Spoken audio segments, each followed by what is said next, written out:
आज इस वीडियो में हम डिस्कस करने वाले हैं रिप्रेजेंटेटिव एसएससी के बारे में। स्पेसिफिकली दो चीज़ें हम डिस्कस करेंगे। पहला हम ये डिस्कस करेंगे कि एज अ रिप्रेजेंटेटिव एसएससी खुद को रजिस्टर ही क्यों करना है, और दूसरा हम ये डिस्कस करेंगे कि अगर रजिस्टर करना है तो कैसे करते हैं रजिस्टर, इनकम टैक्स के पोर्टल पे कैसे कर सकते हैं। कंप्लीटली आपको करके मैं दिखाने वाला हूँ। तो आइए वीडियो को स्टार्ट करते हैं। तो पहले हम समझते हैं कि रिप्रेजेंटेटिव एसएससी जो है आपको रजिस्टर ही क्यों करना है। ठीक है, एग्जाम्पल लेते हैं। मिस्टर ए है, ठीक है। मिस्टर ए जो है वो रिस्पॉन्सिबल होते हैं अपना जो इनकम है उस इनकम पे इनकम टैक्स देने के लिए, रिटर्न फाइल करने के लिए। ठीक है, अभी हम बात करते हैं मिस्टर बी की। मिस्टर बी ऐसे हैं जो चाहते हैं कि मिस्टर बी के सारे टैक्स कंप्लायंसेस को फॉलो करें ऑन बिहाफ ऑफ बी। क्यों चाहते हैं ऐसा? और ये चाहते हैं कि मिस्टर ए जो है वो एज अ रिप्रेजेंटेटिव एसएससी खुद को रजिस्टर करें और मिस्टर बी का लीगल रिप्रेजेंटेटिव बन जाए, और मिस्टर ए मिस्टर बी के बिहाफ पे सारे इनकम टैक्स के कंप्लायंसेस को फॉलो करें। अब मिस्टर बी ऐसा चाहते क्यों हैं? चाहते इसलिए हैं क्योंकि मिस्टर बी जो है वो खुद से अपना इनकम टैक्स के रिटर्न्स को फाइल नहीं कर पाते हैं, और वो चाहते हैं कि मैं किसी को अपॉइंट करूं एज अ लीगल रिप्रेजेंटेटिव।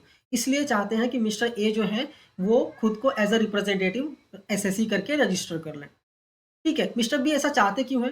हो सकता है मिस्टर बी एक नॉन रेसिडेंट हो सकता है मिस्टर बी एक माइनर हो, एक लुनैटिक हो, या फिर कोई एनी अदर पर्सन हो, और वो अपना रिटर्न खुद से फाइल नहीं कर पा रहे हैं, टैक्स कंप्लायंसेस को सही से फॉलो नहीं कर पा रहे हैं। इसलिए मिस्टर ए को ऐसा कह रहे हैं कि आप as a representative SSC register हो जाइए मेरे बिहाफ पे।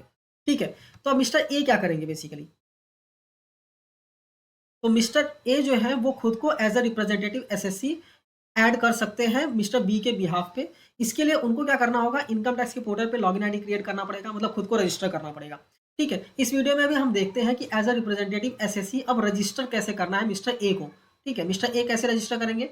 मिस्टर पे ए जो है वो जाएंगे इनकम टैक्स के पोर्टल पे। ठीक है, लॉगिन करेंगे, मतलब खुद को ऑलरेडी रजिस्टर कर लिया है। मैं एग्जाम्पल लेता हूँ। रजिस्टर करना है तो रजिस्टर पे क्लिक करेंगे। अगर रजिस्टर करना नहीं आता तो वीडियो आई बटन पे लिंक कर दिया है, आप देख के खुद को रजिस्टर कर सकते हैं। मतलब मिस्टर ए की बात कर रहा हूँ मैं। ठीक है, जो अपने आप को as a representative SSC register करना चाहते हैं ऑन बिहाफ ऑफ बी। ठीक है, तो क्या करेंगे? मिस्टर ए लॉगिन करेंगे। लॉगिन करने के बाद ऑथराइज पार्टनर्स में जाएंगे और यहाँ पे आएगा रजिस्टर एज रिप्रेजेंटेटिव एसएससी, इस पर क्लिक करेंगे। क्लिक करने के बाद यहाँ पे ऑप्शन आपको देखने को मिल जाता है लेट गेट स्टार्टेड, इस पर क्लिक करना है। ठीक है, हम मिस्टर ए की बात कर रहे हैं। ठीक है, यहाँ पे आने के बाद क्रिएट न्यू रिक्वेस्ट पे क्लिक करना है। जैसे ही क्लिक करेंगे यहाँ पे पूछा जाता है कि कैटेगरी ऑफ एसएससी बताइए जिसको आप रिप्रेजेंट करना चाहते हैं। ठीक है, तो हो सकता है जिसको आप रिप्रेजेंट करना चाहते हैं वो डिसीज्ड हो, कोई लुनैटिक या फिर इडियट हो, मेंटली इनकैपेसिटेटेड हो, माइनर हो, ओरल ट्रस्ट हो, या फिर नॉन रेसिडेंट हो। ठीक है, तो ये सब चीज़ें हैं, इसकी वजह से तो आप रजिस्टर करना चाहते हैं। तो आपको सेलेक्ट करना है। एग्जाम्पल लेते हैं, लुनैटिक पर्सन है वो जिसके लिए आप रिप्रेजेंटेटिव एसएससी खुद को रजिस्टर करना चाहते हैं। तो आपको क्या करना है? मिस्टर बी का पैन नंबर डालना है। ठीक है, पैन नंबर डालेंगे तो name and date of birth automatically आ जाएगा। इसके बाद पैन कार्ड की कॉपी अपलोड करना है, और एक सर्टिफिकेट अपलोड करना है कि जो मिस्टर बी है वो लुनैटिक या फिर इडियट है।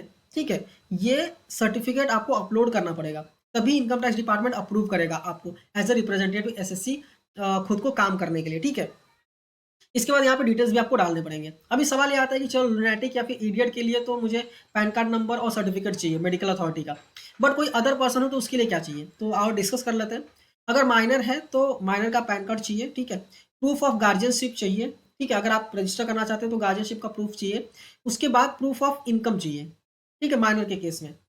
अगर ओरल ट्रस्ट का केस है तो कॉपी ऑफ पैन कार्ड चाहिए of the beneficiary of the trust, copy of PAN card of the trustee, copy of PAN card of the oral trust and self attested copy of declaration made by trustee। ठीक है, ये चीजें चाहिए oral trust के case में। ठीक है, अगर एज एन एजेंट मतलब रजिस्टर करना चाहते हैं नॉन रेजिडेंट के केस में, नॉन रेजिडेंट के केस में बेसिकली पैन कार्ड चाहिए नॉन रेजिडेंट का, और टैक्स प्रोटेक्टेड कॉन्ट्रैक्ट का डॉक्यूमेंट्री प्रूफ चाहिए। ठीक है, आप इसको रीड कर सकते हैं। ठीक है, इसके बाद अगर ट्रस्ट इन राइटिंग है तो इसके केस में क्या चाहिए?